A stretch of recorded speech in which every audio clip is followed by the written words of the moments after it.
Hey guys, in today's video I have my Pan That palette update, my Pan That Z palette update. This year I went with a Z palette. I'll link my playlist up at the top. I think this is my second or third update. I can't remember. But I've mentioned before that I struggled in previous years with already made palettes. So this year I decided to make my own. And I'm really happy that I did because for the most part, I'm loving this palette a lot. I really enjoy it because I mixed in complexion products and I adore complexion products, and then I also squeezed in some shadows as well. I'll explain this little accident in a little bit. I'll have the close-up shots and the before and after pictures on the side for you guys to see.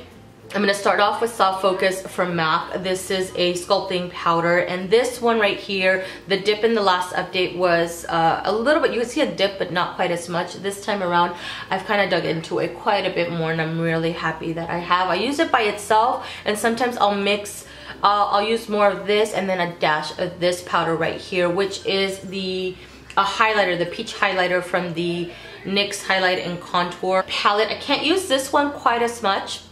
You're not gonna see any progress from the previous update because I only use a dash of it at a time mixed in with this powder right here, or I'll use it by itself just to highlight the inner corner of the eyes. I love this powder for the inner corner of the eyes. I adore it. I think it looks really nicely, but when it's starting to go like in my complexion area, it just doesn't sit very well on the skin. It looks kind of it looks a little bit too powdery, kind of chalky is basically what I'm trying to say. So it doesn't work for me for that, but it does work really well as an inner corner highlight. My Physicians Formula highlighter, I dropped it and I mentioned it in my last update that I repressed it, and I think I repressed it a little bit too hard because I cannot pick it up with something like this, like a fan brush, which is super soft. I actually have to go in with something quite a bit more dense, like a blush brush like this, and dig into it quite a few times in order to pick up some product.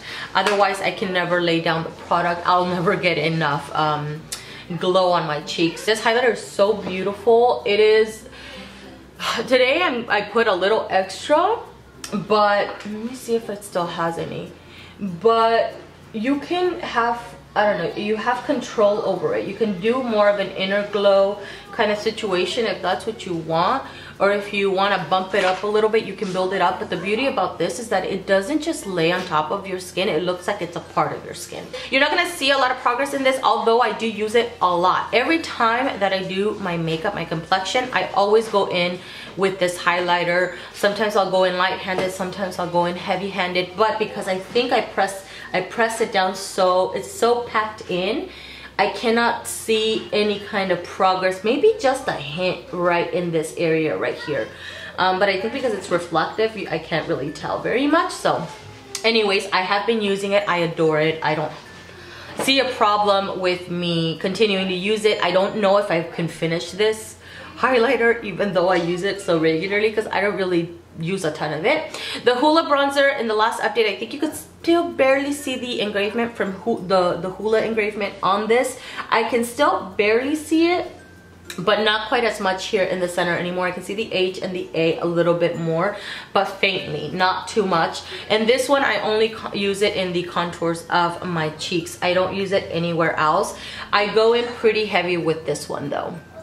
This is the bronzer from the NYX Highlight and Contour palette. And in my last update, I had a little baby pan, and now I have expanded the pan and I have worked down the powder quite a bit. I can see more of the rim of this bronzer, and I'm not surprised. I love really warm tone bronzers. I love orangey bronzers quite a bit. So this, I slather everywhere and I adore it. I really like the color of this bronzer. It's really beautiful. Pinch Me from MAC is the blush that I have here. It's starting to look like a little dip here in the center. I'm really excited about that because this blush has a ton of product in it. I don't even know how much it has actually. I think I mentioned it in my intro. 6 grams I think it says of product. I think that's what it says. So I could see a little dip here. I've used it obviously as a blush, but I've also started using it as an eyeshadow, and it works really well for that. If I want to switch it up a little bit, I'll mix it in with this this shadow right here. So let me get into my shadows. These two right here are the ones that you're gonna see a ton more progress on than the rest, because these two are the ones that I reach for the most. This one in particular, which is Frappe from Makeup Geek, is the one that I use every single time I do my eyes. I reach for this shadow, whether I'm going for a one shadow situation or something a little bit more complex.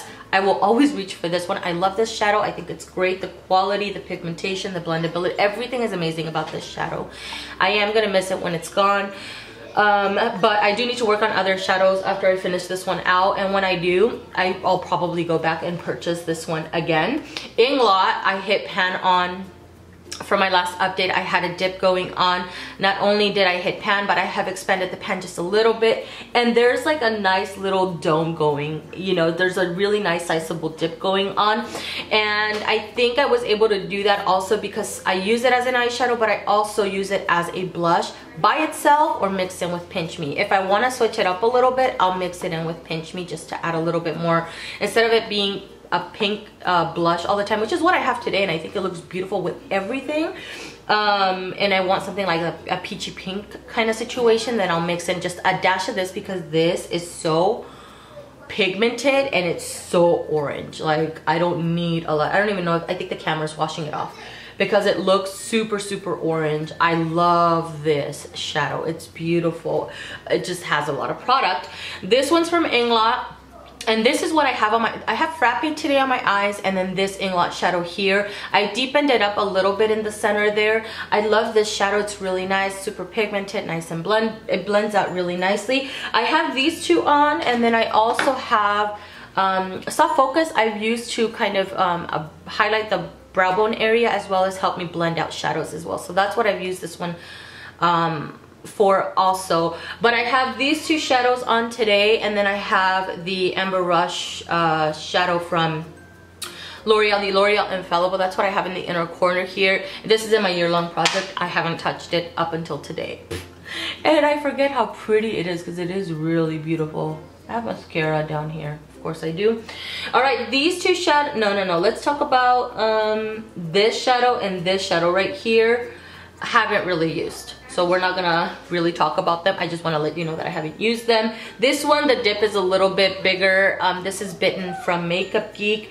These three right here are all from a Makeup Forever Artistry palette. So this one I haven't touched, like I said. These two I've dug into a little bit more. This one I have used for my brows more than my eyeshadow lately, which is why it looks like I've dug into it, because I am going in with this right here, something like this. So it's gonna look like it's dug into. This eyeshadow right here, I have to scrape it with a spoolie every time that I use it, because it gets, I don't know if you can see that little shine there, that's hard pan. I can never pick up the shadow, so every time I reach for this shadow, I have to scrape and then pick up the shadow.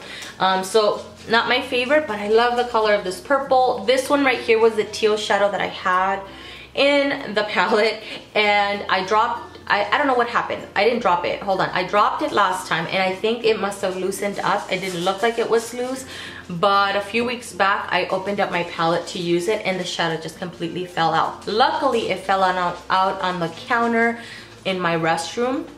So I went ahead and picked it up and put it in a cotton square, set it to the side so I could repress it later that night, and I think one of my kids dropped it. And then when I came back in, it was smothered on, like it was smeared on the floor and on my rug. So there was no saving it. So either way though, I think I had only used it to like highlight in this area or just a little bit. Really the progress was almost non-existent. So it was kind of like a blessing in disguise, because I wasn't really doing anything with it as much. I just don't gravitate towards something like that. So you know, it's a bummer, but that one is completely gone. I don't think I'm gonna replace it with anything, just because I feel like I'm already struggling as it is. I don't have as much progress as I would like to have up until this point, and I don't want to bring in another shadow and then, you know what I mean? I'd rather use what I still have in here, plus the other shadows that I have in my year-long project and stuff like that. So that is everything for this update. It was a pretty long update. I'm really sorry. I just wanted to, because I haven't done an update in a little bit. Thank you guys so much for watching, and I will see you guys in the next one. Bye.